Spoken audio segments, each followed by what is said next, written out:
da Rede Alesp. Bem, pessoal, o Jornal da Rede Alesp conversa agora com o deputado Paulo Fiorilo, do PT, ao vivo aqui nos nossos estúdios.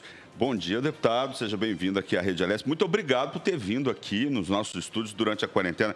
Deputado, como é que estão os trabalhos legislativos durante a quarentena? A gente sabe que está tendo sessão, né? Enfim, a Assembleia não parou nesse período, né? Bom dia a todos que nos acompanham pela Rede Alesp. Antes de mais nada, só registrar aqui que eu estou de quarentena. Hoje foi uma exceção, porque eu tinha que assinar documentos e acabei aceitando o convite de vocês por uma breve participação no programa. Muito obrigado por ter vindo. Eu que agradeço o convite, sempre à disposição, principalmente nesse momento em que as pessoas precisam ficar em casa. O governador decretou a continuidade do isolamento social e nós não podemos vacilar, até porque a gente viu o que aconteceu em outros países.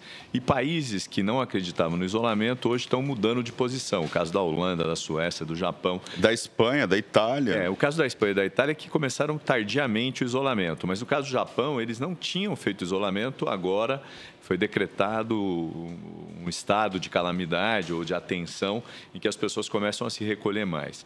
Bom, a Assembleia não parou, ela continua funcionando. Ontem nós tivemos uma reunião de duas comissões para discutir um projeto do governador, 174, que trata dos fundos que existem no estado para que eles possam ser utilizados no combate ao coronavírus.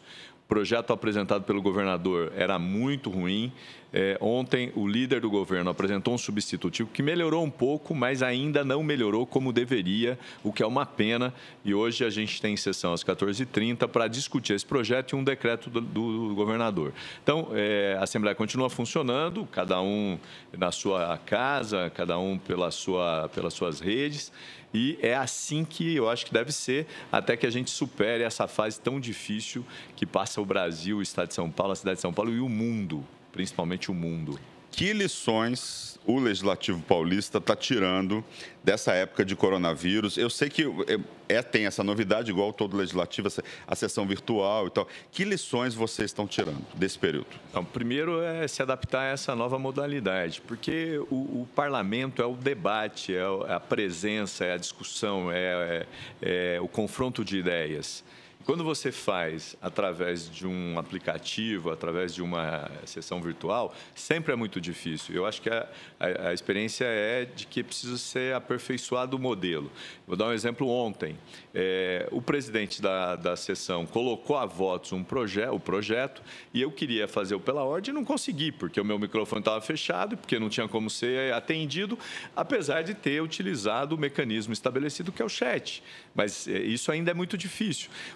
Normalmente, quando você está na sessão, você pede pela ordem, você quer fazer um comunicado. Na sessão virtual e nas reuniões, isso precisa ser melhorado. É só uma questão de adaptação. Eu acho que de adaptar as regras, mas é preciso que se modifique o modelo, porque senão você perde aquilo que o parlamento tem de mais importante, que é a discussão, que é o debate, e que é a partir daí que você pode mudar, apresentando novidades, trazendo sugestões. E, infelizmente, ontem, na reunião das duas comissões, a Comissão de Finanças e Orçamento e a Comissão de Justiça, isso não foi possível.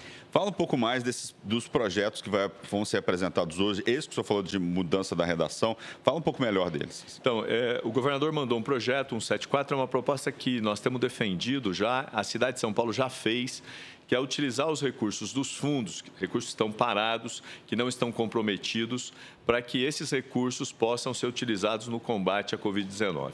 O que a bancada do PT está propondo?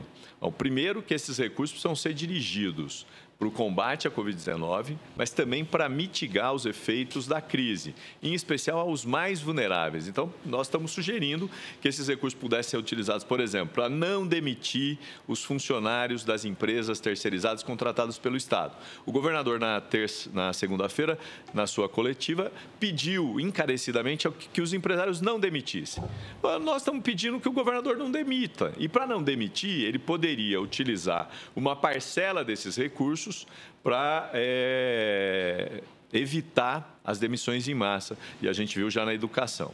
Segunda coisa, o recurso precisa ir para um fundo específico ou para uma conta específica. Isso não está claro, até porque isso facilitaria a fiscalização. Terceira coisa, nós achamos que é preciso ampliar, por exemplo, os R$ 55 para os alunos. Isso está no substitutivo do governo, acatou uma proposta feita pela professora deputada Bebel e o governo colocou lá os R$ 55 para todo mundo. R$ 55 para a merenda. Para os alunos, o Vale Merenda. Qual é o problema? Nós estamos às 2 semanas do anúncio, o governador não conseguiu pagar ainda. O grande problema do governador é que muitas vezes ele apresenta propostas e que acabam sendo de difícil execução. Vamos pegar o caso dos testes. Que ele anunciou que teria 2.000 testes por dia. Isso não está acontecendo e tem um gargalo porque demora para o teste ter o resultado. Em alguns estados, eu vi Bahia ontem, que eles estão fazendo testes de minutos, que eles já te dão o resultado. O estado de São Paulo ainda carece desse tipo de teste. E isso dificulta você saber exatamente quantas pessoas estão com o coronavírus, se elas poderiam ser isoladas ou não. Às vezes você é assintomático e está com o vírus. Então, é preciso que o governador avance mais nessa questão dos R$ 55. O projeto aqui, se aprovado, ele vai dizer que são para todos os alunos. Isso é um passo importante. Mas ainda é preciso modificar o projeto. Por exemplo, a questão do controle. Não tem a conta e o Legislativo vai receber balanços a cada 90 dias. Nós estamos falando de uma epidemia, de uma pandemia, que precisa ser acompanhada todos os dias. E o uso dos recursos públicos é fundamental ao acompanhamento do Poder Legislativo. O projeto indica que a Comissão de Finanças, Orçamento e Planejamento vai fazer isso. Agora, não pode ser de 90 em 90 dias, precisa de 40, de 30, precisa diminuir o tempo para poder executar essas tarefas. A gente vai acompanhar o desenrolar desse projeto hoje na sessão virtual, que começa a partir das 14h30, né? Que outros projetos, vocês não vão parar durante a quarentena com essas sessões virtuais, que outros projetos o senhor destaca aí nos próximos dias a serem discutidos aqui na casa? Bom, além desse, tem um decreto do governador que muda prazos para a questão de pessoas que precisam fazer o recadastramento de aposentadoria e tal, que é um decreto mais tranquilo. E o que foi acordado no Colégio de Líderes é de que os projetos dos deputados que tratem desse tema, que possam vir à pauta e que possam ir ao debate. Eu espero que, depois da aprovação do 174, que são os fundos, que a gente possa entrar nessa discussão dos projetos. O deputado Camarinha ficou responsável de articular as várias iniciativas, são muitas, e tentar aprovar iniciativas que possam ajudar nesse momento tão difícil em que as pessoas estão passando e vão passar. Então, acho que isso é importante, a Assembleia não parar, continuar fazendo as suas sessões virtuais, retomar as reuniões das comissões, as CPIs, aquilo que é possível. A vida ela não pode parar por esse impedimento de aglomerar pessoas, de reunir pessoas, mas é possível você, de forma virtual, tocar os trabalhos da Assembleia.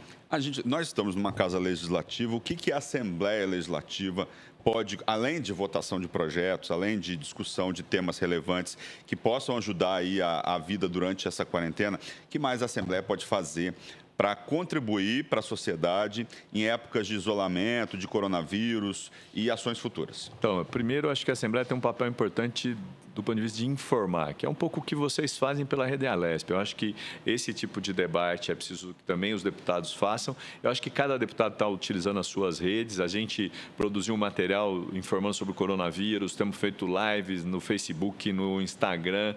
A gente tem tido uma atividade mais virtual, mas isso é importante. A Assembleia pode também apontar caminhos para o governador no sentido de buscar saídas e recursos. Por exemplo, essa discussão dos fundos é uma discussão que já foi feita na cidade de São Paulo a partir da bancada do PT, a gente trouxe o debate para cá e é possível discutir outras coisas. Por exemplo, por que você não pode debater o pagamento dos precatórios? Você garante o pagamento para os mais idosos, para aqueles que mais precisam, e os outros vão ser postergado o pagamento e os recursos podem ser utilizados para o combate ao coronavírus. A Assembleia tem uma quantidade enorme de iniciativas de propostas que poderiam ser colocadas em práticas. E não é só aprovando. Por exemplo, a cidade de São Paulo fez um comitê, uma Câmara Técnica, em que participa o Legislativo, o Executivo e o Tribunal de Contas. Aqui não fez isso. Isso facilitaria sugestões dos legisladores para o executivo, porque o executivo ele tem muito mais rapidez, teoricamente, né?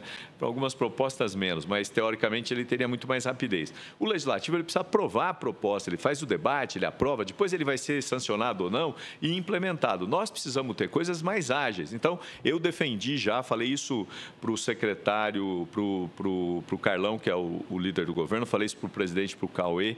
Nós precisávamos construir um espaço onde o legislador, o executivo, o judiciário participassem juntos, um comitê, uma câmara técnica, o que ele quiser chamar, para poder facilitar o trâmite e avançar nas propostas. E várias coisas poderiam ser apresentadas e discutidas. Deputado, para a gente encerrar a nossa entrevista, como que a população pode participar dessas reuniões virtuais? Como que a participação popular pode ser incentivada nesse momento de quarentena? Bom, então, você pode acompanhar pela Rede Alesp, tem as sessões, são transmitidas. A partir das 14h30 aqui.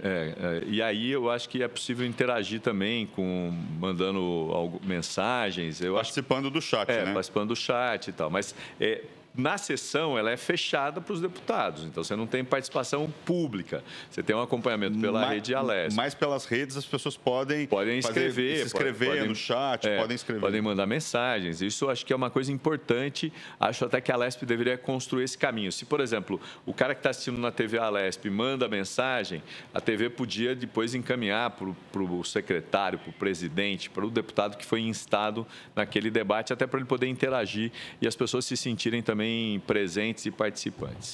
Esse foi o deputado Paulo Fiorilo, um dos líderes da bancada do PT aqui na Assembleia Legislativa. Muito obrigado pela presença aqui nos nossos estúdios e a gente segue aqui com a programação do nosso Jornal da Rede Alesp. Obrigado pela presença. Muito obrigado, estou sempre à disposição. Um abraço. Abraço. Jornal da Rede Alesp.